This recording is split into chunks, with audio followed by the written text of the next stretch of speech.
Hey, it's James. I'm back with another video, sitting down, talking to you guys. You either click this video because you want to improve your life or change your life in a way that helps you improve 1% every day. You're probably sick of your life and probably want to change it for the better. So here I am, talking to you guys today about habits. Habits have a huge influence in your life. I'm going to show you 3 effective habits that could potentially help improve or change your life. Number 3 on my list is setting systems and not just goals. Now let me tell you something. Having goals, great, man. You created a purpose for yourself and you have a sense of direction where you want to take your life, except you don't know where to start. And that is where a system comes in. It is essentially a call to action and for you to focus on the journey. Now, to put it into better terms, your goals tell you where you need to go. It is focused on the tomorrow. But on the other hand, systems tell you what you need to do every day. It is focused on the today. But why is this an effective habit? Well, let me tell you something. Let me explain to you with an example. Say you're trying to lose some weight. In this situation, you do not want to create the habit of thinking of the idea of losing weight. So like looking down at scale and thinking, I want to shed off some pounds. Instead, what you should do is have a system on how to shed that pound.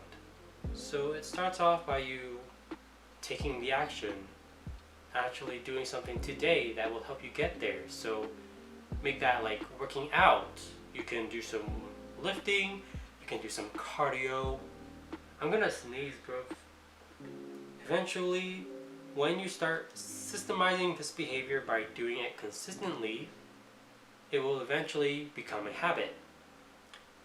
And once it's a habit, you won't need to will yourself to work out or will yourself to do a diet. What I like to do is if you have a notebook, I use a notebook.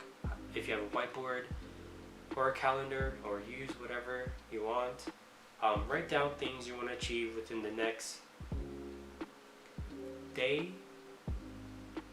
to the next 2 weeks. Write down things that are achievable right now, things that can help you get to your goal, and stick with your schedule, because in the long run, these habits will eventually change your life. Now, I can't say my script off by memory, so I'm just looking at my computer here. So, working out. Now, why working out? Why should that be a habit? Well, let me tell you some information. Exercise is one of the most effective ways to deal with and handle stress and anxiety. You probably know that. But stress of exercise actually helps your brain release endorphins, if I said that correctly, which serve as a natural painkillers. Consistent exercise, whether it's every day or 3 times a week, it encourages your brain to regularly release endorphins, which can help improve your mood. Hey guys, so my camera died and I had to wait until I charged it back to 100% again. So I'm just gonna leave off where I left. It's already late, but it's a little comfier than before.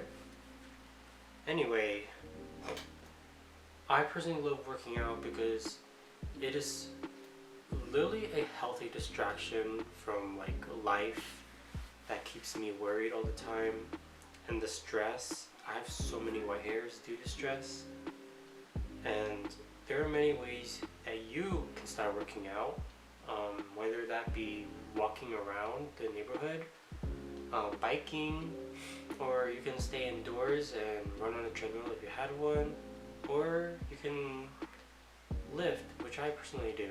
I love lifting. It takes away it distracts me away from people, away from life, away from work. And number 1 on my list, this is my favorite point on the list, and it is focusing on yourself. Being in solidarity, focusing on you as a person and not on other people. I do believe that relationships are important for growth, but you also got to look out for yourself as well.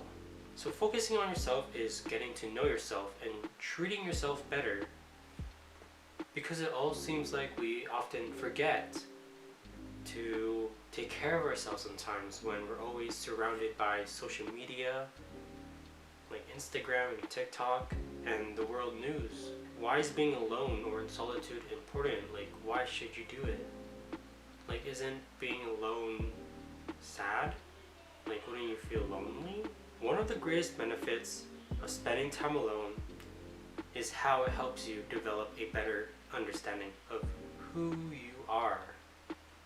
The more you know and understand yourself, the more likely you are to do things that interest you, things that make you feel like, this is for you. So I ask that you set aside 10 minutes of your time alone every day. And if you think you don't have the time to do this, then this is definitely what you need to do right now. The busier you are, the more likely you are to benefit from some quiet time alone.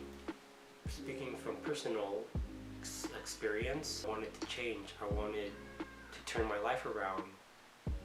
And it started off by spending more time with myself, spending more time on what things I enjoy doing. It helped me embrace being who I am, and starting a YouTube channel.